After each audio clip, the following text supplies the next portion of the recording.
नमस्कार दोस्तों, आप पढ़ रहे हैं कक्षा 10वीं एनसीईआरटी गणित। आज हम पढ़ेंगे प्रश्नावली 8.3 के प्रश्न क्रमांक 2 के पहले और दूसरे क्वेश्चन को तो ध्यान से समझना। तो देखिए, अभी तक हम पढ़ चुके हैं पूरक कोणों के त्रिकोणमितीय अनुपात के सूत्र कौन कौन से होते हैं। साइन 90 माइनस ए, साइन का कॉस होता है, सीधा सा याद रख लो, कॉस का साइन, साइन का कॉस, टेन का कॉट, कॉट का टेन, सेक का कॉसेक होता है और कॉसेक का सेक होता है 90 माइनस ए वाले फार्मूलों में। इसके अतिरिक्त आप कुछ फार्मूले और ध्यान रखिए। देखिए, यहां पे यदि हम बात करें तो जो कॉसेक होता है, कॉसेक ए कहें या थीटा कहें, ये साइन का उल्टा होता है। मतलब हम 1/साइन को क्या कहते हैं, कॉसेक कहते हैं। और यदि हम बात करें सेक जो होता है कॉस का उल्टा होता है, तो हम कह सकते हैं सेक के बराबर होता है 1/कॉस। और यदि हम बात करें कॉट की, तो कॉट जो होता है टेन का उल्टा होता है। मतलब कॉट ए बराबर होता है 1/tan ए।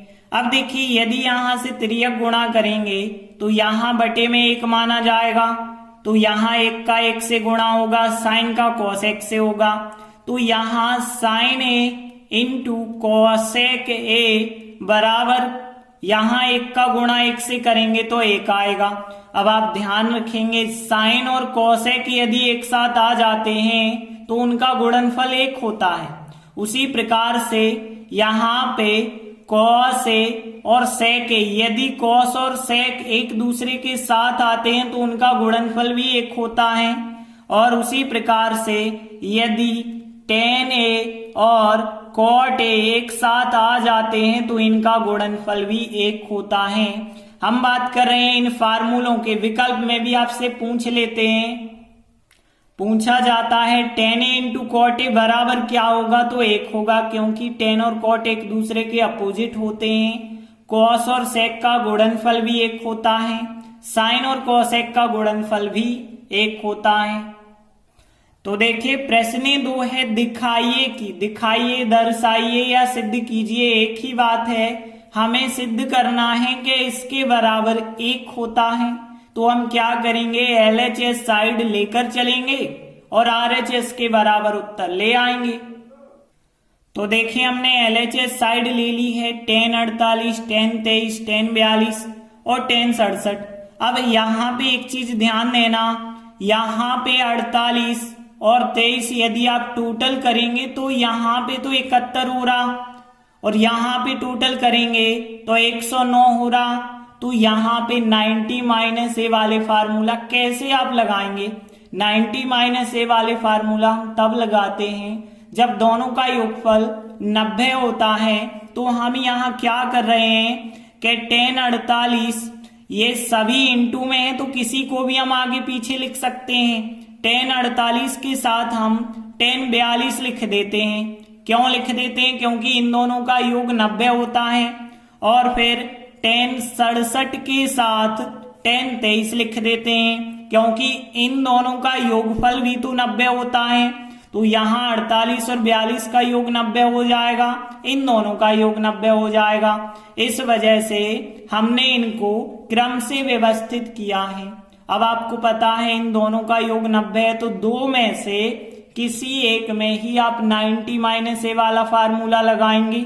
जैसे हम पहली संख्या में ही लगाते हैं, तो 10 यहां 90 माइनस ए वाला फार्मूला लगाएंगे, लेकिन 10 42 को हम वैसे ही लिखेंगे, क्योंकि 2 में से हमें किसी एक में लगाना है।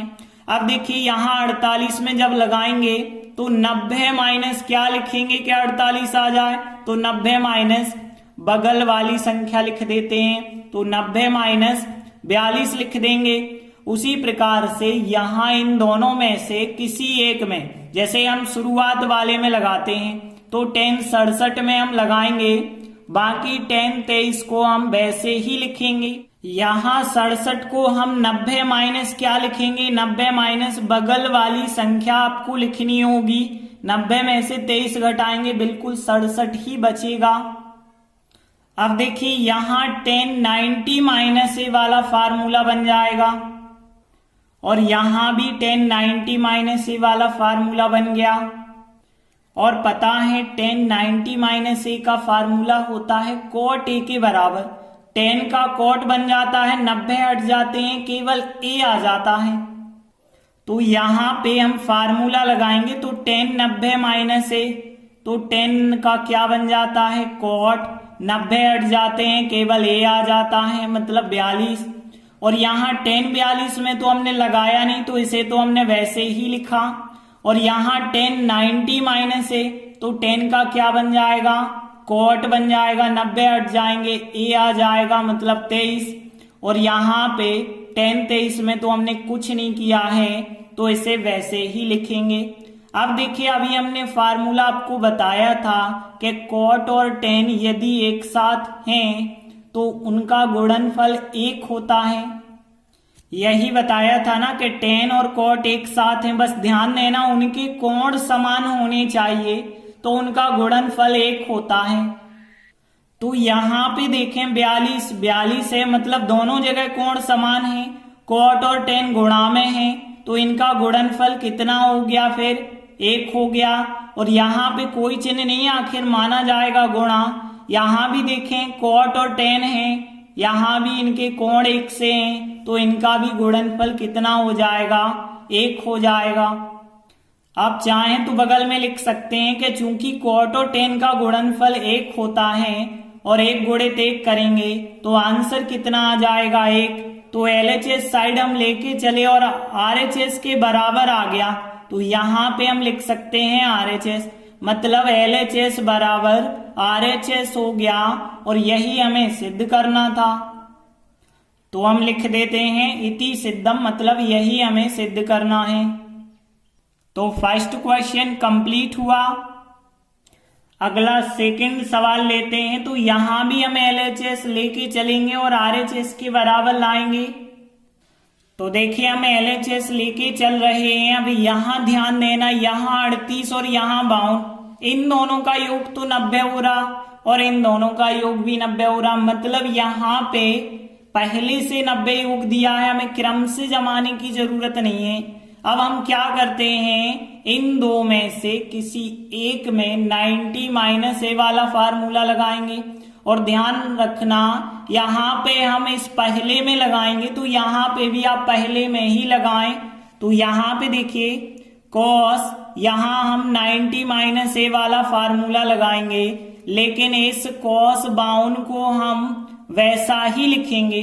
तो यहाँ पे 90 माइनस हमें कितना करना होगा कि 38 आ जाए, तो 90 माइनस बगल वाली संख्या कर लेते हैं, मतलब 90 माइनस 52। अब आप घटा के भी देख लो तो 38 ही आए होंगे और इसको हमने वैसे ही लिखा माइनस।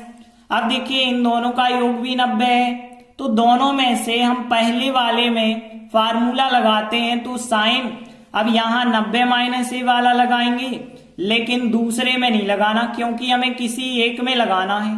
अब यहाँ पे 90 माइनस बगल वाली संख्या, क्योंकि 38 चाहिए तो 90 माइनस 52 करेंगे। तो इस प्रकार से हमने 90 माइनस ए वाले फार्मूले लगाए।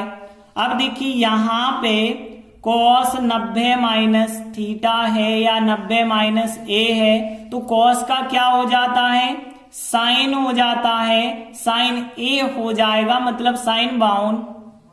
क्योंकि यहाँ फार्मूला देखिए साइन 90 माइनस ए cos ए होता है और cos का साइन हो जाता है, मतलब यहाँ cos साइन में बदलेगा, 90 हट जाएंगे, ए आ जाएगा, साइन cos में बनेगा, 90 हट जाएंगे और ए आ जाएगा।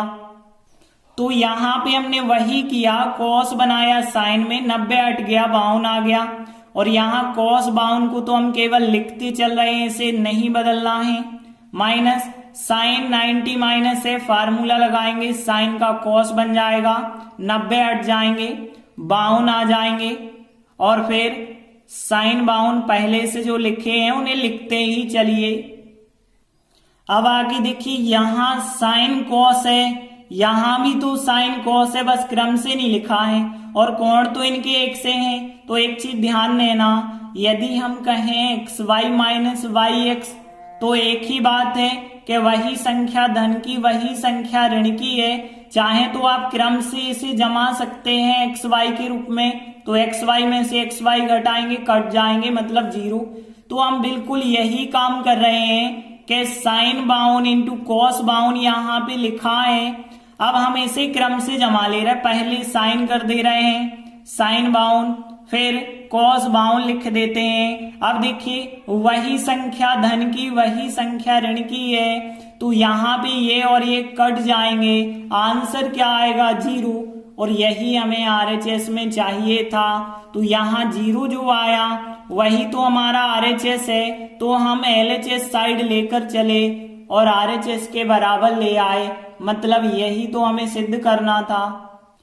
तो हम लिख देते हैं इति सिद्धम। इस प्रकार से प्रश्न 2 के दोनों सवाल कंप्लीट हुए। धन्यवाद।